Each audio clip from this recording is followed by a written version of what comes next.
En premier lieu, tous mes voeux pour 2020.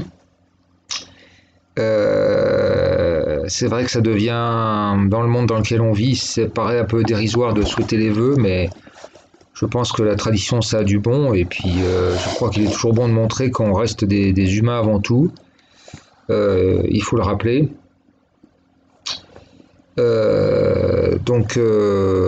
Bonne année, gardez la tête froide, réfléchissez, essayez de faire preuve de plus de sagesse possible parce que le monde est en pleine tourmente. On le voit bien, 2019, c'est le chaos qui a enclenché une nouvelle vitesse, on le voit bien. Alors, je vais commencer l'année avec une nouvelle vidéo de géopolitique qui aborde plusieurs aspects, mais qui m'a été suggérée par les réseaux sociaux dans lesquels j'observe qu'un certain nombre de leaders d'opinion euh, de la sphère arabo-musulmane francophone fustigent l'attitude de la France vis-à-vis des Ouïghours. Donc là, je vous ai fait une petite fiche de rappel de ce que sont les Ouïghours. Hein. Donc c'est un des peuples d'origine mongole. En fait, apparemment, ce sont essentiellement des peuples d'origine indo-européenne, mais avec un fort métissage, notamment avec les Ouzbeks et les Iraniens. Bien entendu, initialement, leur religion n'était pas musulmane, hein, donc c'était quelque chose une sorte de mélange de christianisme, de bouddhisme. C'était un mélange des peuples des origines, hein, c'est-à-dire indo-européens, iraniens, etc. Donc il y a le zoroastrisme iranien aussi, et une frange chrétienne inspirée par le patriarche de Constantinople, qui était Nestorius, qui était considéré comme une hérésie du christianisme. Voilà, c'est quelque chose c'est concernant Jésus. Je ne vais pas rentrer dans les détails. Alors, l'histoire de ce peuple, elle est tourmentée, comme tous ces peuples de l'Asie centrale, avec des guerres et des paix et des alliances diverses avec les Chinois, avec les Mandchous, etc. Par la suite, le colonialisme, ça a surtout impliqué la Russie et le Royaume-Uni.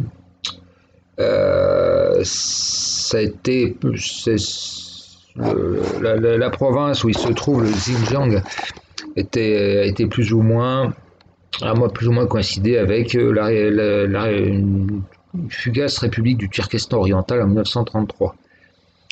Le Xinjiang, ce pays qui contient les Ouïghours, a été annexé en 1950 par la Chine. Hein, ça, c'est une date à bien retenir, hein, parce que il faut bien comprendre que voilà, c'est un état de fait, 1950. Donc il s'est passé beaucoup de choses depuis. C'est vrai qu'on n'entendait pas tellement parler. Hein, les Ouïghours ont fait irruption dans l'actualité de façon très très récente, brutale, récente et tonitruante. Donc on peut quand même un petit peu se poser la question pourquoi, alors qu'ils sont intégrés à la Chine depuis 1950. Annexés, hein, bien entendu. Hein, on ne parle pas de quelque chose de pacifique. Donc les Ouïghours étaient largement majoritaires, mais c'est en train de s'inverser avec des peuplements de colonisation chinois. Les Chinois obtiennent des avantages hein, quand ils s'installent dans ce type de province. Alors, pourquoi on en parle beaucoup? Comme par hasard, on retrouve toujours les mêmes ingrédients. Des réserves naturelles très importantes, tout ce qui est énergie, matières premières, etc. et semble concentré dans cette province de la Chine. Donc pétrole, gaz, uranium, charbon, donc c'est richissime. Ce sont des grandes plaines richissimes. C'est même aussi extrêmement favorable, je ne vous l'ai pas mis, mais en énergie renouvelable, il y a de très grandes plaines dans lequel il y a du vent et un vent constant, donc c'est très intéressant. Et il y a aussi un très bon ensoleillement. Donc il y a des champs d'éoliennes et il y a aussi des champs pour l'énergie photovoltaïque. Autre situation tout à fait favorable, ben, c'est la dernière province de Chine avant d'attaquer la route de la soie terrestre. Ben, quand on parle de route de la soie, il y a plusieurs routes de la soie. Hein. Les Chinois ont été obligés d'en faire plusieurs pour qu'il y en ait au moins une qui passe. Il y a des routes de la soie terrestre et maritimes. Et là, on va dire que c'est la route de la soie qui va vers l'Europe du Nord. Donc, elle va vers le Kazakhstan, ensuite la Russie, et puis ensuite, on attaque le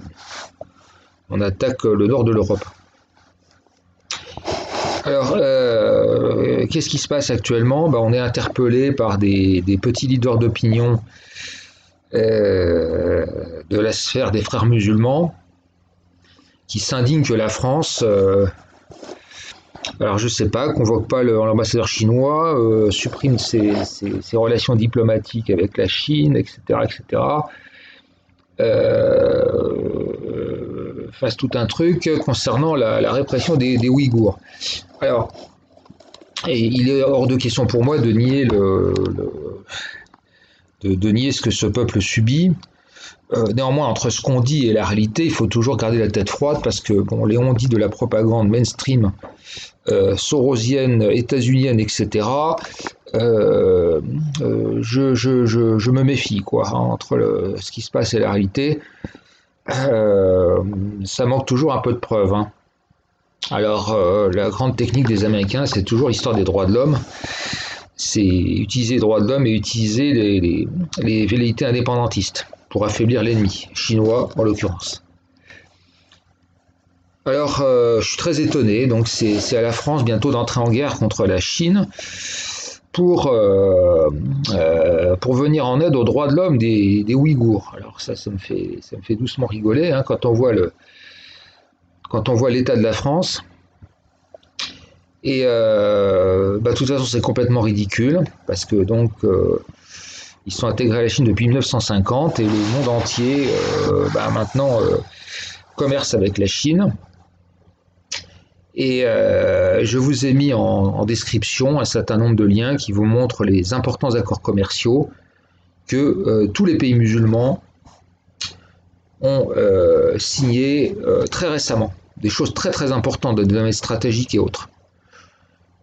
Donc voilà, nous pendant que la France on doit entrer en guerre avec la Chine pour les Ouïghours, je vous en ai mis quelques-uns, j'ai pas tout mis hein, parce qu'il y en aurait des quantités à faire, pour montrer que des pays rien moins que l'Algérie, la Tunisie, le Maroc, l'Arabie Saoudite, les Émirats Arabes Unis, pour le Pakistan ils ont carrément un accord de libre-échange, et puis surtout la Turquie. La Turquie parce que le peuple ouïghour, c'est un des peuples originels des vrais Turcs, d'un point de vue ethnique. Donc voilà, Erdogan, il n'a aucun problème, lui, à intensifier ses relations commerciales avec la Chine. Voilà. Alors, ça vous montre un petit peu le niveau de ridicule où on en est, et ce que se permettent les petits agents de la propagande frères musulmans, hein. C'est absolument ridicule, c'est grotesque. Voilà, le monde est ce qu'il est et le monde du commerce. Voilà. Alors nous demander d'être plus pro-musulmans que les musulmans, je trouve que c'est quand même d'un ridicule. Et je crois que l'affaire des Ouïghours, sans exagérer, est caricaturale et vous montre à quel point on en est arrivé, quoi. C'est vraiment très triste. Voilà.